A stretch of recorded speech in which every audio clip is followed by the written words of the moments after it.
I'm at 24 Oakton Avenue in Dorchester, just up Adams Street from Adams Village, and I'm getting ready to tour the Pierce House, one of the oldest houses in Boston, which was built in 1683 by the Minot family and subsequently bought by the Pierce family. And it remained in the Pierce family until 1968, when it was bought by Historic New England. Let's go inside and take a guided tour. And I know some of you are probably wondering, why is the Pierce House open so infrequently? And the reason is that it's actually open 5 days a week to school kids. Back in 2000, we were trying to determine whether or not this was really a worthwhile house museum, because so few people were interested in it. And ultimately, as we were all standing out here wringing our hands about why nobody ever came here, what ended up happening is that the bell rang across the street, school let out, and about 200 kids were standing in front of this, and we all went, that's it!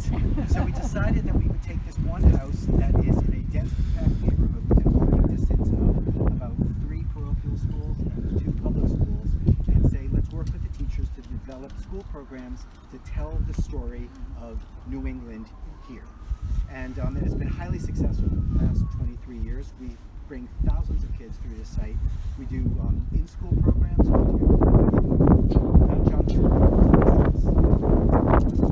So it really is a successful model for how to take a sleepy house museum and turn it into something worthwhile.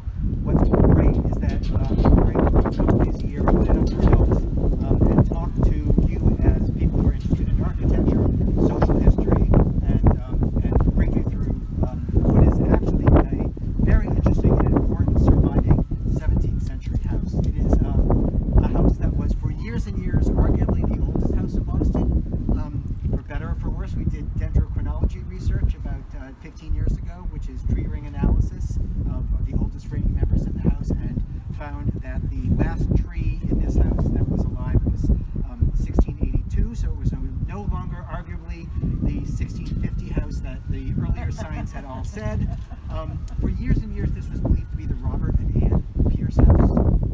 The Dendrochronology proved that Robert was dead by the time that this house was built, and then a later group of papers that Historic New England acquired had in it an unregistered deed for the Pierce house actually being purchased by the Pierce family in 1696. So not only is this not a 1650 house, as we believe, but it was not even built by the Pierce family. It was built by a member of the Minot family, who was another founding member of this neighborhood in Dorchester. When this house was purchased in 1696 by Thomas and Mary Pierce, they were both what we would consider today middle age. They would consider old age. They were both in their mid-60s, had 5 children, 3 of them were married, and they purchased this house as part of a 20-acre lot, a farm lot with farm buildings on it, and it was a trophy house, frankly. They had a fair amount of money. Thomas Pierce was the oldest son of Robert and Ann, the earliest members who came into this community in the 1650s, and he purchased a house that was much smaller than it is today. This is the way the house originally looked. I'll just walk this through carefully, and then I'll show you where this house is compared to where we actually are looking at right now. So it was actually a 2-room on the first floor, 2-room on the second floor house. The original end post was right in this skylight, and the other corner post was right in this window bridge, so right here. So the house had one principal room in the middle that had access to a fireplace, and then it had a very small 10-foot room that was unheated but had windows in it. So 2 rooms on the first floor, 2 rooms on the second floor. You see that there's a big central gable in the middle. You'll see evidence of this when we get up to the into the garret. The gable gave it an appearance of being a 3-story house, but frankly, it didn't really provide much living space on the 3rd floor. It would have been considered the least attractive, the least really kind of marginal space. We do not know yet whether the Pierce family enslaved anyone. We don't know whether they had indentured servants. We're currently doing a fair amount of research. We just got a grant from Mass Humanities to do research on just this topic. So we should be learning more over the next 6 months about who might have been living up in the garret. So we had this middle-aged family with a couple of unmarried kids living here. There certainly was some other staff here managing what was a 20-acre farm that went from Adam Street, which is probably where you all came from, all the way down over the hill to basically about another 2 blocks in that direction. This was just their farmyard. So they also owned lots of other farmland as well. They owned upland pasture, for those of you who know Dorchester, north of Ashmont Street. And then they owned salt marsh down by the Neponset River. We are at a nice high point on a hill, and before any of this land was developed, and actually you can see where this street over here starts to go downhill a little bit. That went right down to the Neponset River, and that's where they owned their marsh. So that was typical of the way that farmers operated here, but Dorchester was really mostly just farmland. So that first generation of Pierces lived here for a brief period of time. They from 1696 until 1706. In 1706, the older generation died, left it to the next generation, as typically was the case. And that next generation was John and his wife Abigail Pierce. They also were middle-aged. They had 5 unmarried children, 5 young children, and were about to have some more. By the time 1711 came along, they decided it was time to expand the house. And so in 1712, they expanded the house along this house. And then you can see they built in the same post-medieval style.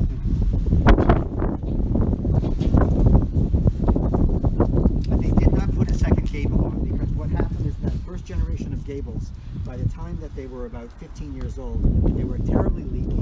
They didn't provide any additional living space. They gave you a little bit of light, but they were bigger and they were working. So people just stopped putting gables on and started removing them. We don't actually know exactly when this gable was removed, but we suspect that based on the evidence in the house, that it was still here when that western addition was put on.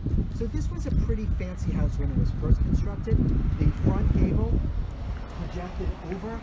It wasn't flush with the house, it projected forward, and the gable on both the west side and the east side also projected over, with decorative brackets that would have visually supported them. It had triple windows, which certainly would have given a clear sense that this was a pretty opulent house. And again, it was a 2-room plan, when the typical 17th century house had only a single room. So when the 1712 addition was put on, the chimney had to be demolished all the way down to the basement and then rebuilt, because what they ended up having to do is to create an entire different flue for the new addition over there.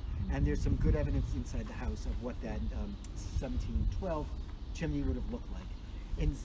So I'm going to just keep jumping generations because we got 10 to go through. So this is generation 2. Generation 3 added a lean-to off the back. Rooms were becoming slightly more specialized. So initially you had the hall, which was the living and working space, and then you had this other unheated space, which could have been storage, it could have been sleeping as well. In 1712, we believe this would have been the parlor. There was some very early decorative paint inside that we found inside a framing member, which gives very clear evidence that it was a pretty fancy room. And it would make sense that your newest addition was the best room. So by 1712, we probably had parlor, best chamber, hall for cooking, chamber, 2 unheated rooms. And then when the lean-to was put on, kitchen was putting in the back. So that got the messy, smelly stuff going in the back. And then we suddenly had a sitting room, parlor, and then a kitchen in the back. In 1765, generation 4 built the house that we see today. They took the existing house, reskinned it to give it what we now call a Georgian appearance, which was a early classical appearance to the house. It was trying to make it look a little bit more symmetrical, which was not really easy because it was not ever built to be symmetrical, but by having a central doorway and a room to the left and a room to the right. The other thing he did that kind of throws the proportions of this house off a bit is that he added 9 feet onto the east side of the house. So as I told you, this is where the corner post originally was. He then extended it over here. And what he did is that he ripped down the wall, the end wall, and created a large room, basically about a 20-foot room So you have one room, one room, one room. Suddenly you have 3 principal rooms on the first floor. And it was also an important time because in 1765, Samuel Pierce, as he was known, and his wife Elizabeth did not live here by themselves. They got married in 1765, immediately started having children, but more importantly, he didn't own the house yet. His father still did. So 3 different generations were living in this house within a couple of years. So Colonel Sam, as he was known, and his wife lived in the oldest section of the house. And they and their children then had the chamber above an entire garret. The parents were living in the east wing of the house, the newly extended floor. There was a room in the front that was their hall for cooking and living and entertaining. Behind was the sitting room, little staircase went up to a bedchamber on the second floor. So we had one little apartment over here. We had a central apartment in the middle, and then Colonel Sam's unmarried sisters lived in the 1712 edition. So they had this as their parlor. They were cooking in the lean-to, and then they had one bedchamber above. So there were a lot of people here. Again, we don't know whether there were any domestic servants who were here as well at the same time, but you know, hopefully we'll continue to find that information out. Colonel Sam and Elizabeth's son Lewis was the one who could not make it anymore as a farmer, and he's the one that was responsible for dividing up the land into house lots. So if you gather around over here, this is big enough I think you can all kind of see. We are here in this green square with the Kenny School across the street. Here's the original 20-acre farm lot, and what Lewis did is that he started as early as the 1860s rather, developing houses way down at the far end of the property. And his plan was to mortgage this, take the money, build a house, sell that house, and then build another. And so he started by building this cluster down here, and eventually started building up here as well. These ones with the dark squares are the ones that Lewis ended up building. So he actually built the houses himself. He was. We don't. We started that way. They were carpenters and masons, the Pierces. So they could have done it themselves. They are a very stock plan. They're kind of a 2-bay house. He had 2 varieties. There was either a second empire with a mansard roof, or there was an Italianate with nice brackets. Yep. And sometimes they were kind of hybrids, but they were, as you walk down here, you can make the loop around and you'll say Lewis, Lewis, Lewis, not Lewis, Lewis, because they're all kind of cookie cutter. These are still the houses they built? They're all still there. Yep. So these 2 right here, those. So if you go down, when you leave, if you head down, you'll see, the one that's right across from the 3rd cross street. You'll see them. They're they all. There's one of them that is still in intact shape. The other ones have additions, asbestos cement shingles on the sides, different roofs, but you can still see they're very clearly as 2-bay Victorians. Very modest. And what Lewis did is that he put a little bit of energy into updating this house, very little bit. And he put on a Greek Revival door sometime in the 1850s. Took his grandfather's door, or father's door, and moved it over there to his grandparents' apartment, and then rented out his grandparents' apartment to newly arrived Irish immigrants, and then built them a house, and then got them to buy that house.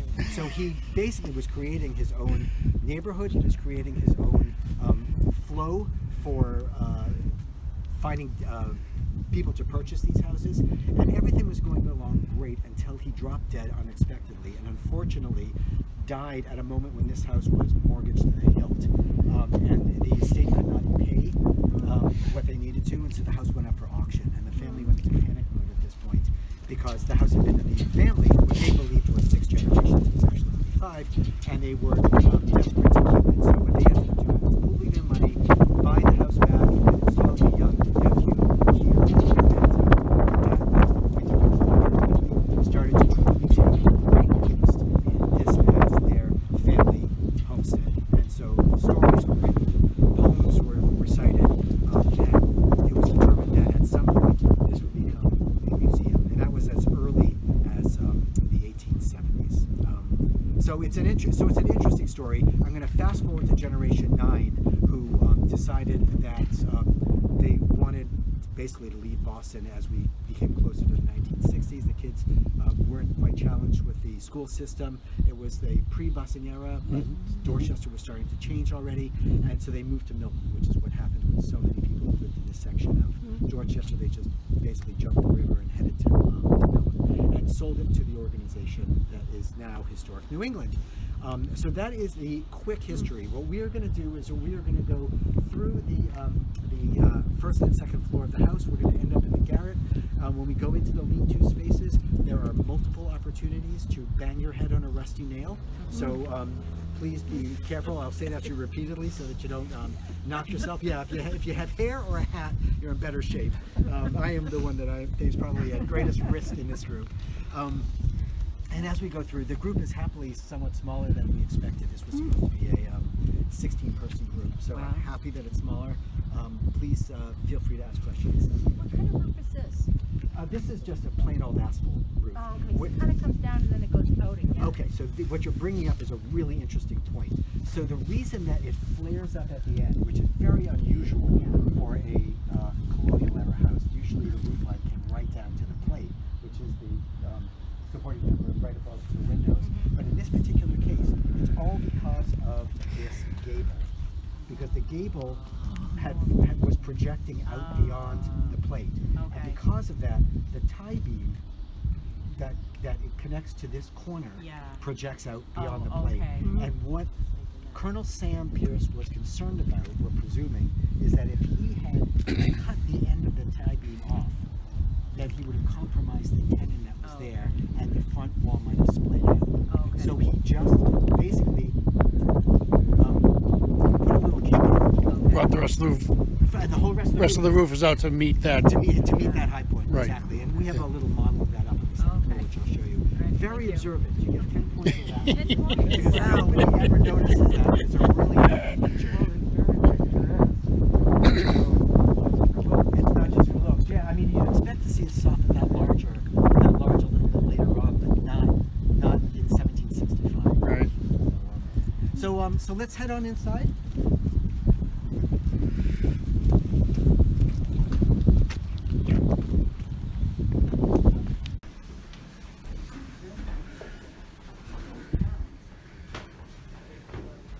And there's your drink. Yeah. Come right on in. And the last person can just close the door behind them.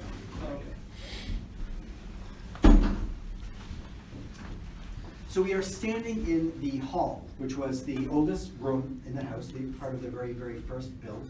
As I mentioned, the chimney was taken all the way down to the basement level up until 1712, and it was rebuilt up to accommodate the new rooms on the other addition. But what's interesting about this room is that it really doesn't look very 17th century. And the reason for that is that it was dramatically updated by Colonel Sam Pierce when his mother finally died, sisters finally moved out or died. And so he finally got, in 1778, the entire house to himself and to his family. So what he did at that point is he converted his parents' hall, which was their cooking space, into a sitting room, and then took this room and made it into the best parlor, the formal parlor. So one of the things he did was trim it out to, and it actually has a fair amount of woodwork for a Midland family. And the thing about the Pierce family that's sort of interesting is that over the years, their wealth diminished precipitously. And so when the first generation bought this house as a trophy house, they paid top dollar for it, and it was to show that they had arrived financially and socially. By the time that we get to 4 generations later, Colonel Sam Pierce, he is a farmer, he is a patriot, he is a carpenter, he's doing a little masonry on the side, and it's just middle-class life, which is one of the reasons this place works so great for school kids, because unlike our Otis house, which is another site here in Boston that we own and run school programs on, that's really lifestyle of the rich and famous. This is lifestyle of everyday people. And Colonel Sam Pierce left this incredible journal, which we have recently acquired, which describes all sorts of really interesting things between the 1760s and 1815, including the American Revolution, which is why we're so fortunate to have it, because it had really gone up for auction.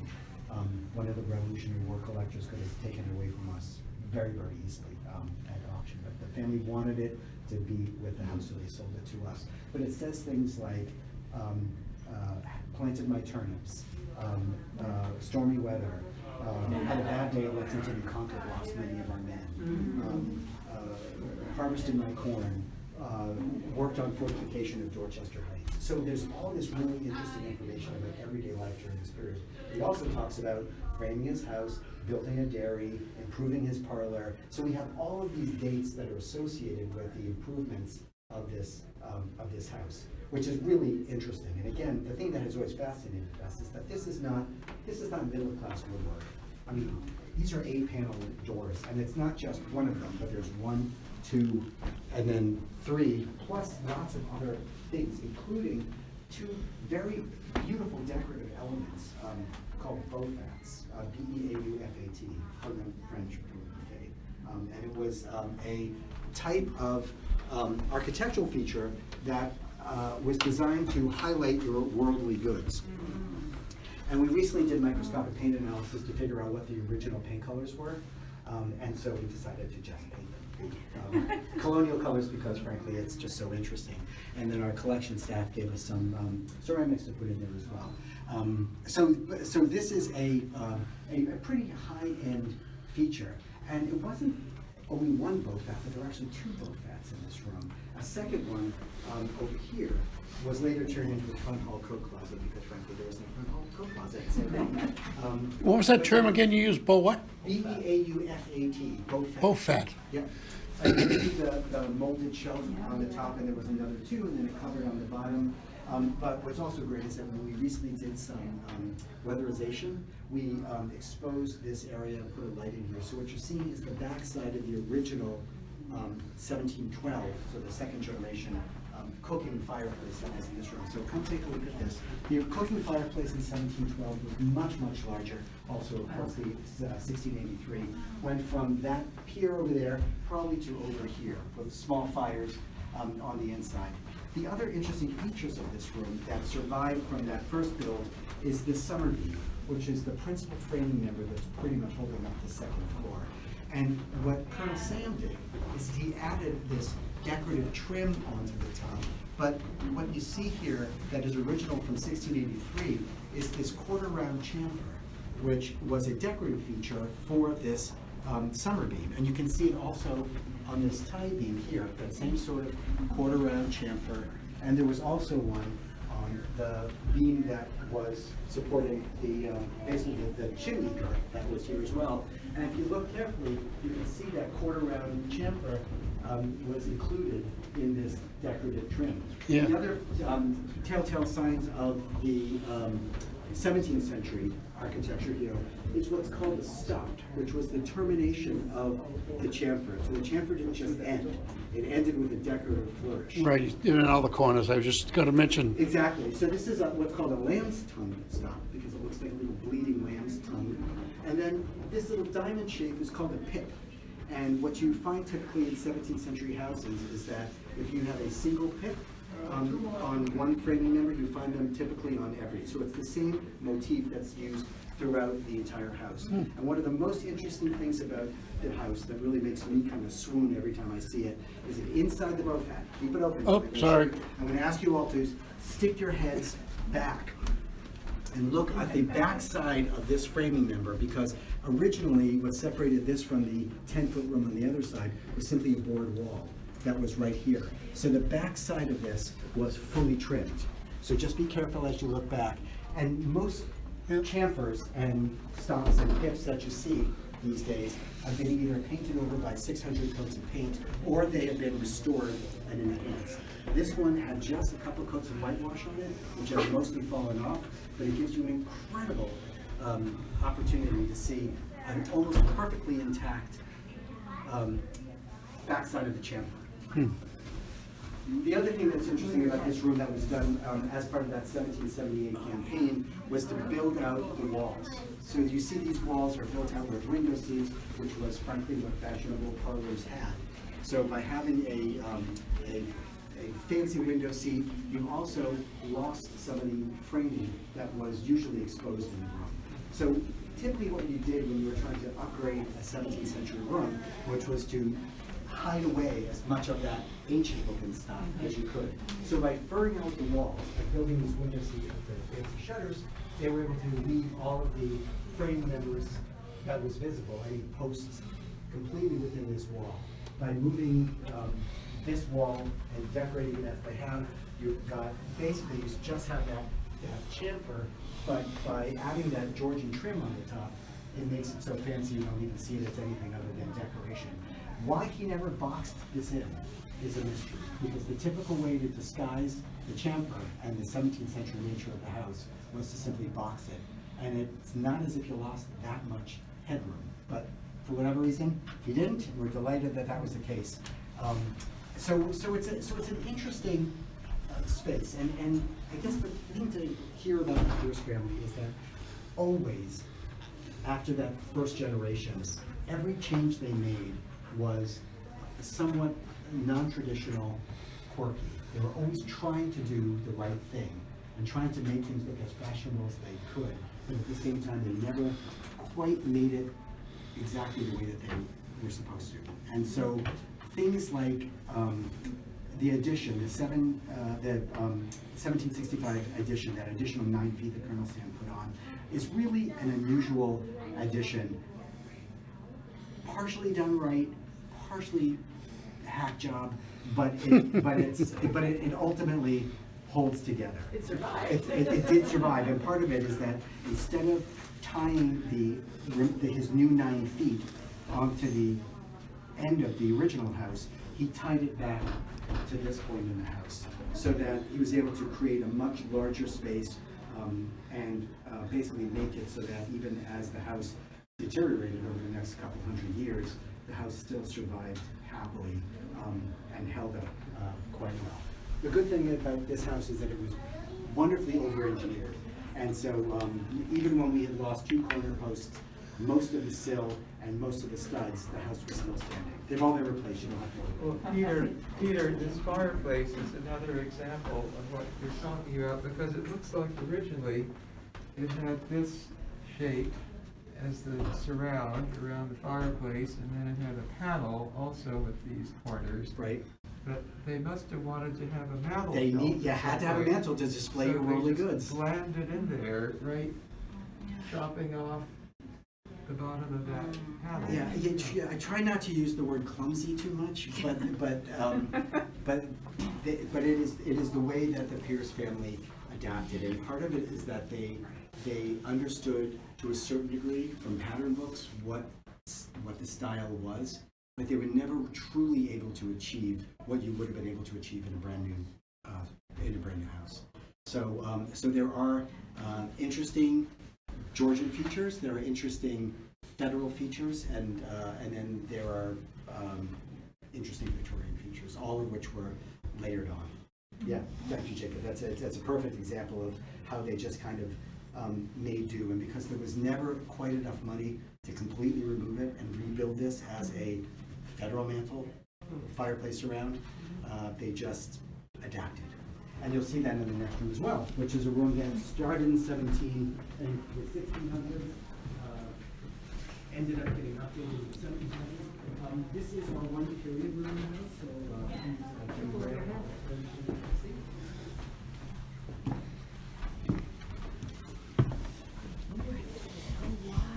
yeah, so many of the floors were actually layered on with more modern strip flooring in the late 19th, early 20th century. But for one reason or another, this room and the parlor next door have the original floorboards. Now remember, this is original to 1765 because this room ended right here. So it was just 10 feet deep, no fireplace, window were on standing. Yeah, it's hard to, we don't have any inventories to tell us specifically in the 17th century what this room was used for, but typically you did find people sleeping with storage, and it was a large enough family that there was still people sleeping in unheated spaces, as well as the garret. I mean, having 2 principal heated rooms was considered the lap of luxury. So remember that this was extended in 1765 into a large hall here, The original cooking fireplace was in here. You can see where this little cutout where Colonel Sam, after his mother died, filled in. So he just kind of stuck this modern mantle insert here. But if you look over here, you can see that he never quite did the inside. So here's her, their cooking fireplace, which is still here, including the crane, the trammel. I mean, it's all stuck there, plus the evidence of the bake oven off to the right. So this is, again, it's what the Pierces did. They just never quite did it completely because it was unnecessary. They were a middle-class family, and they were making their decisions about where it was going to be seen. Who was going to see it here? Nobody, so it's a closet, close the door and call it a day. Again, interesting how many doors there are. We know that this door was moved over here later, by Lewis, Colonel Sam's son. But 1, 2, 3, 4, 5 doors in a middle-class family. And these, again, are 6-panel doors. So this was, either they were incredible carpenters or they had a connection. We just don't know exactly. He's very clear in his journal. Doors are considered an extravagance? Panel doors like this. Panel These are doors. very elegant panel doors. Okay. For what was a family that was just making do by Right. this 4th generation and certainly the 5th generation. So once this became, remember initially this was the hall. Through this passageway went back to the sitting room, and then a staircase, a little windy staircase that went up to their bed chamber above. So they had a pretty intact little apartment over here. And then, of course, Colonel Sam turned this into his sitting And they room. would come and go through their Well, own door? this door, no, they all shared the front door, because this door Later. was not here in their lifetime. This door came in probably, it was moved over in like 1865 to 75. We don't know exactly, but it was when Lewis started his campaign of renting at this spot. Because it was okay for the family to all walk through each other's spaces, but when you had newly arrived immigrants, they got their own passageway. And is there storage in here? There is, these little quirky, again, who knows what for. Books, it's just, again, the original wall, partition wall was right here. So they lost over a foot of this room by adding this on. But we also can't quite figure out what's going on here. Like, why is there a step up? This was not an original end framing member. So if there was no sill here, why did they have to go up? And if you looked into the basement, you would see the most wackadoo series of framing that you just can't make any sense of. So The ground is sloping up. but they fully excavated. So the bulkhead that you see out here was in the original location of the bulkhead in 1765 when he extended the house. So it's very clear how he made this all work. When we get up to the garret, you'll see a little bit more clearly. But what he was trying to do was to clearly, as I said before, not just tack on 9 feet from here. What he was trying to do was to span this and make it as structurally sound as possible. That's just not what he did on the floor.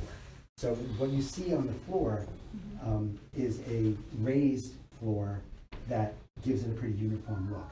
What you see from the basement is chaos, but it's sound, structurally sound. So what we're going to do is we're going to go on upstairs. The staircase we're going to go up is the main staircase, which is the one that Lewis built when he decided that he was going to put on a Greek Revival doorway. He very much wanted to have a one of those wonderful Greek elliptical staircases, but had very little real estate to do it in, because he was basically working within a 17th century hallway, entryway.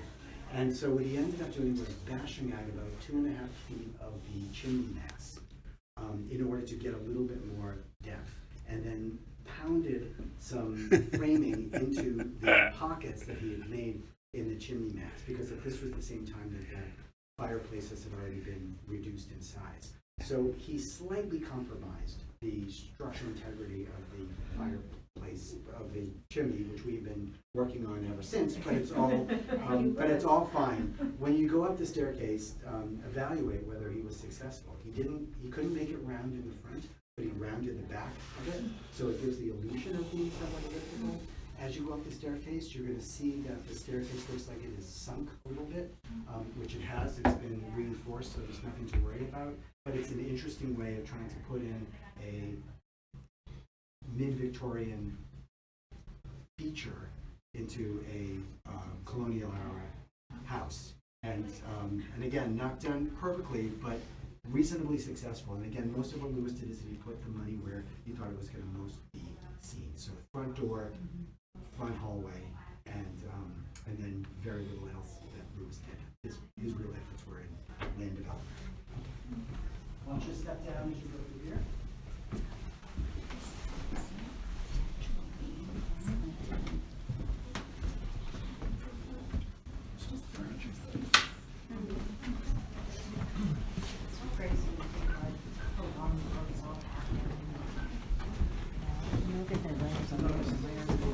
Small and tight little hallway that Lewis was working with. So basically everything that is on the staircase right now, the staircase was all in the chimney. And he has reclaimed all this space.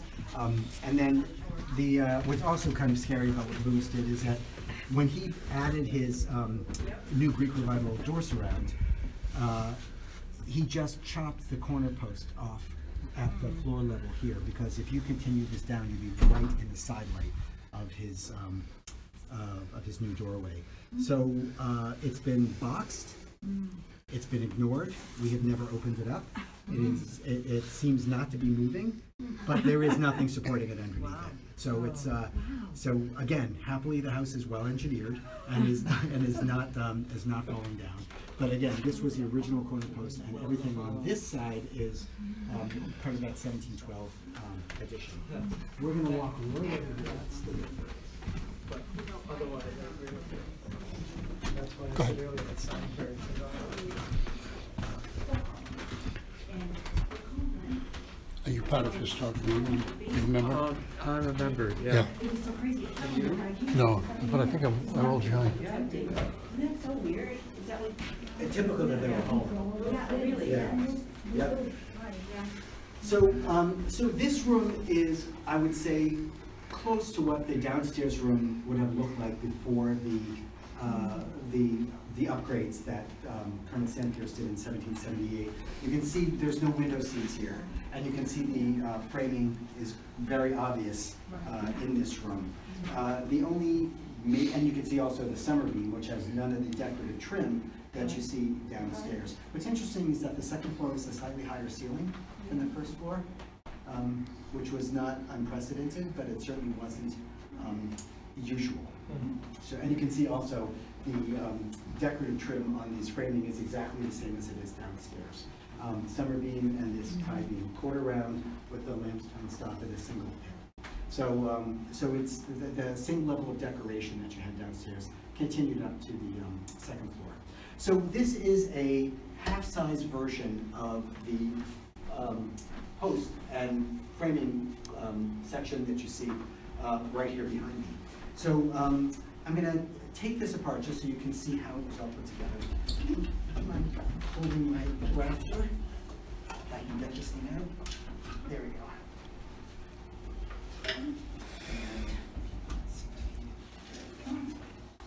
All right, so have you heard the term gunstock post before? So the gunstock post is this post right here, which you can see is shaped sort of like a gunstock. I might hold it as a rifle, and that's why it's called a gunstock post. Why do you need it to get wider at the top? Because you can see it's much more hidden and much more delicate at the bottom. As you get higher, you get wider. The reason for that is because in order to create the very complex series of joints at the top, you need a lot of wood real estate to work with. So what you've got here, again, imagine if it were only this thin all the way up. You just wouldn't be able to create the strong frame that you actually needed. So the post itself had a notch cut out of it, and that is what the plate sits in. And this is the plate that you're looking at right here. It's the principal framing member that runs across the front and the back of the house. And you can see that that sits directly in, but it also has a mortise and tenon that gets pushed in there as well, and then it gets pinned in with one of these pins. So what this does is that it puts all of the downward weight on this section. which is- Considering when this was done, it's pretty ingenious. Well, and this is not new technology for 1682 or Really? 83. This is England. I mean, this is these first generation and even second generation of post and beam builders took this from centuries earlier in England. This was really English architecture, just with a lot more use of wood. Right. Because of course our woodlots haven't been exhausted in this country yet. There was loads of it. So the pressure down is covered because it's going right down through here. It's not sliding off because it's pinned on there. And then what goes on next is this tie beam, which is basically tying the front and back walls from splaying out. So the joint that we're seeing here is exactly the same on the back side of the house. So when you're dropping this piece on, you're actually locking the front and back walls together using what's called a dovetail, which is this feature right over here. And because of its wedge shape, once you drop that on, you're locking this wall from splaying out. And it's also pinned on with a little tenon that's popping up there. So once this is pinned in place, the front and back wall is going absolutely nowhere. And then if I can have my rafter, then when you put the rafter in, what this is doing is that it's pushing hard this way, but because the front wall and the back wall are locked in position by this huge framing member, it's not going anywhere. So the place is really structurally quite sound. And the feature we were talking about before, that overhang, is this extra piece over here. So this is the piece that you don't see on most houses, but you do see here. Imagine this is not a rafter, but that this is the bottom of the gable, which was overhanging the front of the house and was going up in this direction. If Colonel Sam had opted to trim this feature right about here, we're assuming that his fear was that he was compromising the integrity of this joint and would have lost the front wall. So he just left it and then just kicked out here and created this rather large soffit that you see over here that you just don't typically, that you don't experience with houses of this era. So that is the framing of this house. And when we get up to the attic, you're going to see that there's a good amount of frame evidence from both the first build of the house, which is really robust, and then the 1712 edition, which is slightly thinner, and then Colonel Sam's work, which is slightly more cockamamie because you do see this kind of a 9-foot tag off to the side of the house. So what we're going to do now is we're going to, how many? 1, 2, 3, 4, 5, 6, 7, 8, 9. We're going to try to do this all at once and then rotate through, which is, I take it back, that's dangerous. We'll do it 2 groups.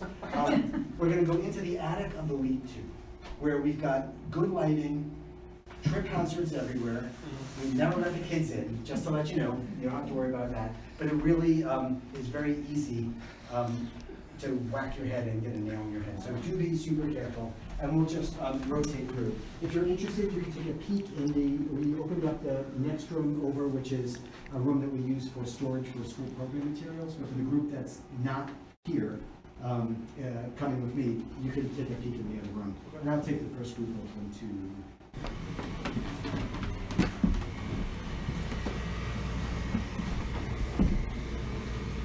All right, so first thing you want to do is look at this direction, because what you're looking at is the entire second floor exterior of the 1683 house. So these are the incredibly large surviving section of 17th century clapboards.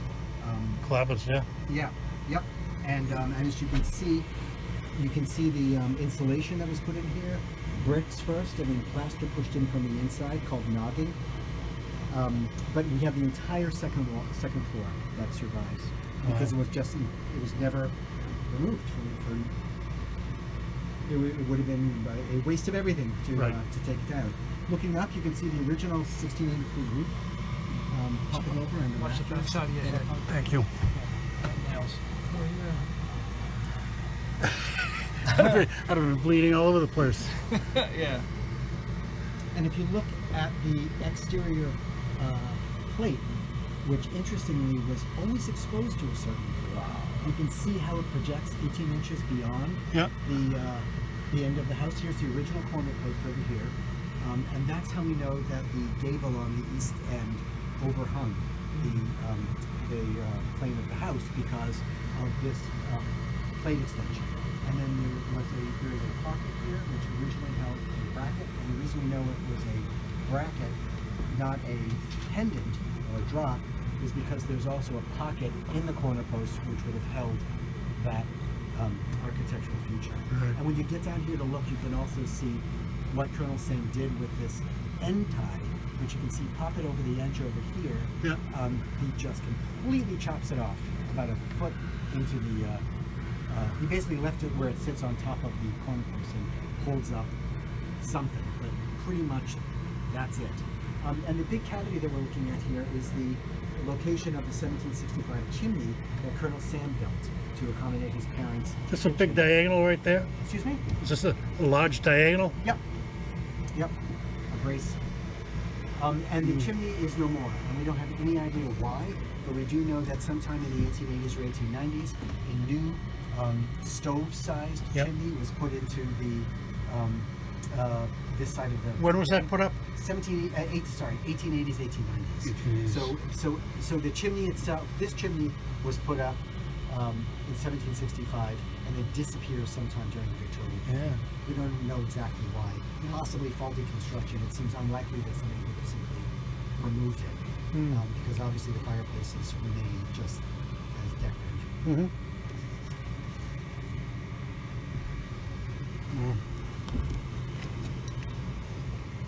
Now, what is this? You talk about the stuff they use for installation. What's that made out of? What is that? Plaster. It's plaster. Yeah, lime plaster. Lime So it's plaster. it was called nogging. Nogging. Brick nogging. Yep. Which is what this is, and then the plaster was shoved in around it. And the reason we know that is because you can see the grain of the cedar clapboard in this. If you catch the light right, you can see Yep. that Yep.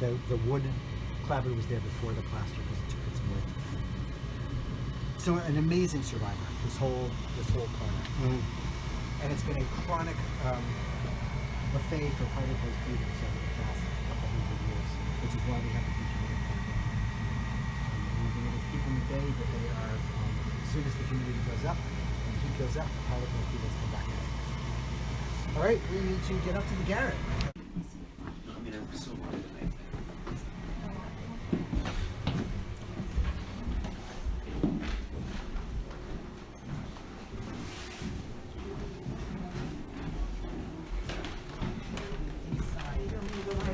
Yeah, thanks. Just in case. So this is the back side of the The attic. Oh, I thought that was the attic. Well, the Babbitt, whatever you called it. The what? I don't know.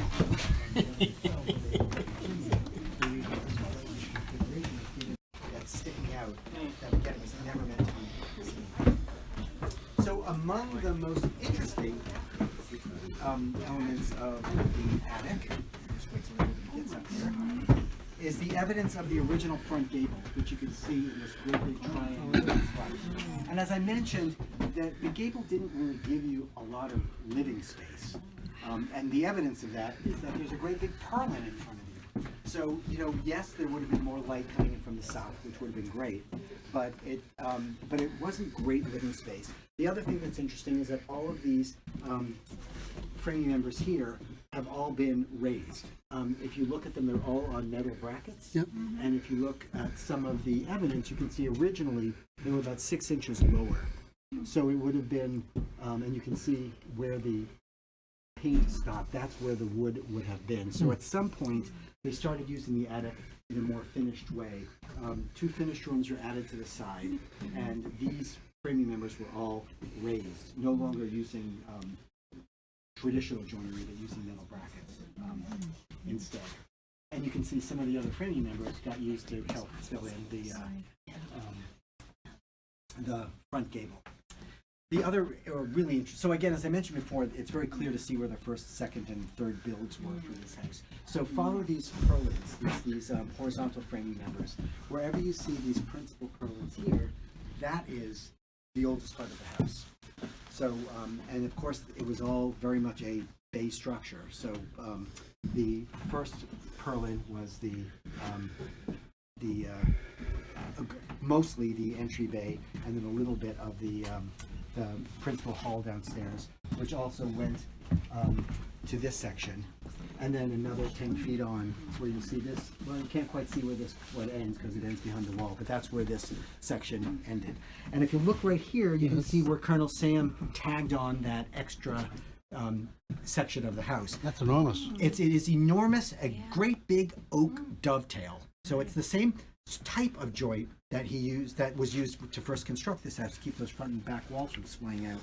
But it's done in a, forgive me, completely clumsy way. He took the frame, he hacked a weird looking dovetail, and then he just took about 4 to 5 inches out of this really important framing member, which was pretty much holding the house together, and then somehow bashed this thing in, but never quite got the floor level right. So this is what is supporting that whole new addition to the house. This big giant log. So this is a floorboard. This is a log. Yeah, that is. But you can see what he's done. And one of the nice things about his never being able to put a floorboard on here is that it gave us a rounded edge of a log exposed that we were able to do dendrochronology research on. So you see that hole, which they happily forgot to fill, is one of the cores. And because a rounded edge is gold in dendrochronology research, because that means that was the last year that tree was alive. This is what gave us the 1683 date, because we know that this framing member, which had to be here, this tree was alive in 1682. So that's where we came up with the date.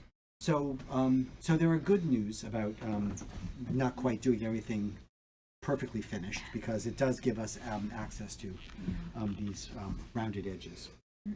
So You see like you're talking about downstairs with the peg going through to secure. right. And if it were in a finished room, they would have just cut the pegs off and sanded them down and painted and whitewashed them over, and you wouldn't have really seen them. But here, these big, what they called them was trunnels or tree nails, were just left in place.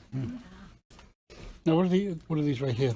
Those were called hods. They were. That's called. Yeah. So as I mentioned, they were generations of masons and carpenters. Yeah. And so these are the sort of thing that you would put on your shoulder to put bricks on. Carry bricks and all that then other. carry them up ladders and things like that. Got it. Yeah.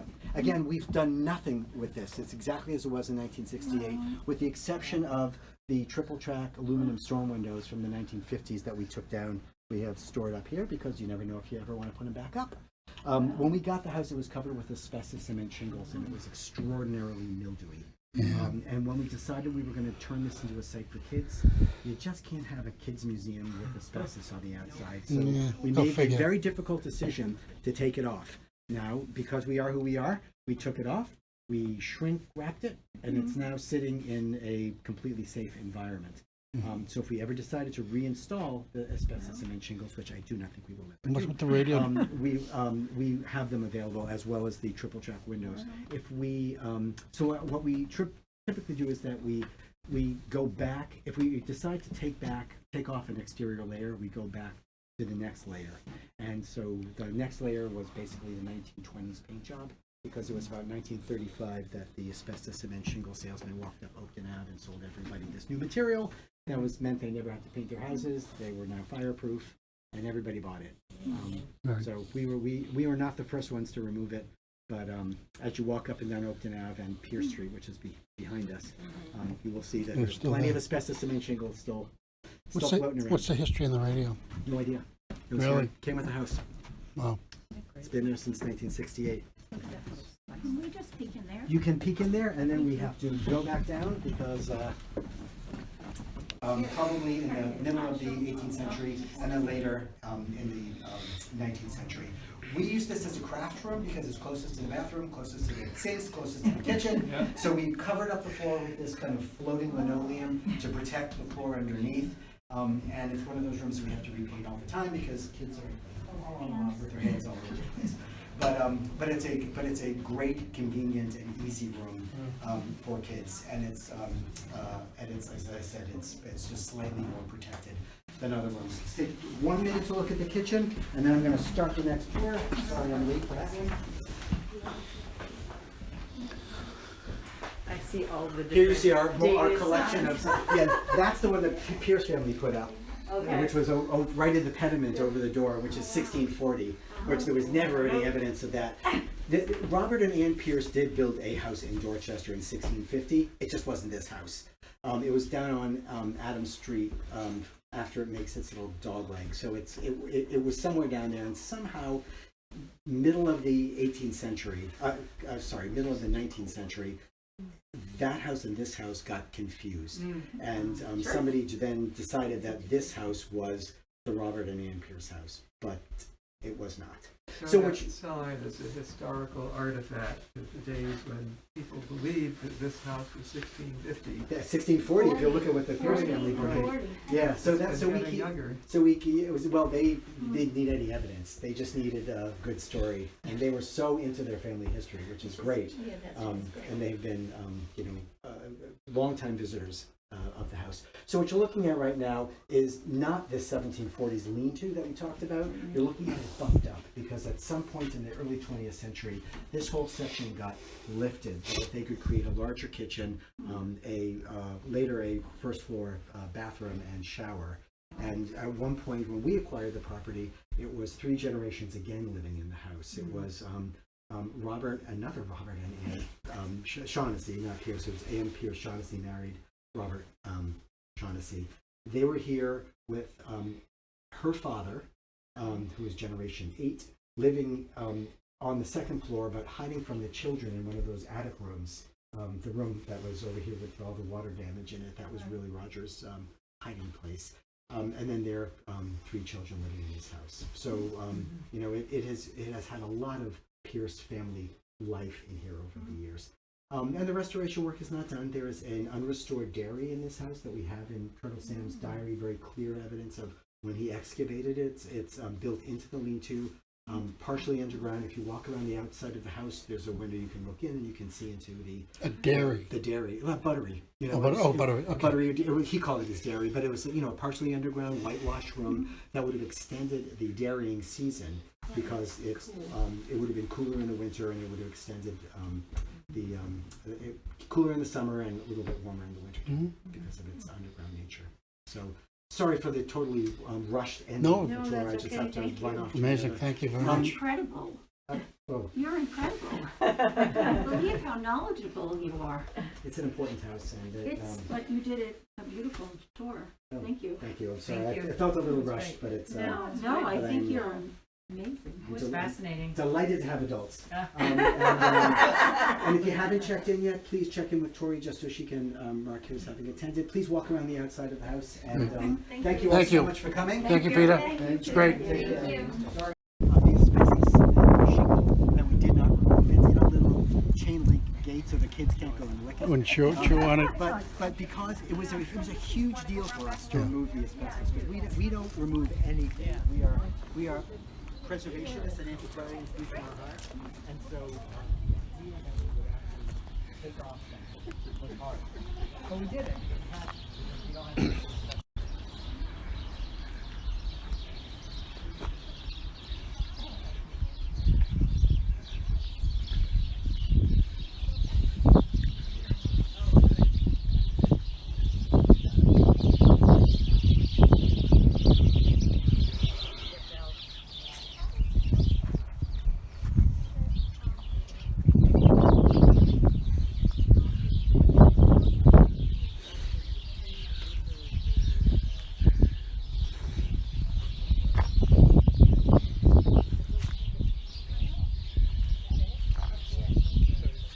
What's that, the buttery? That's buttery.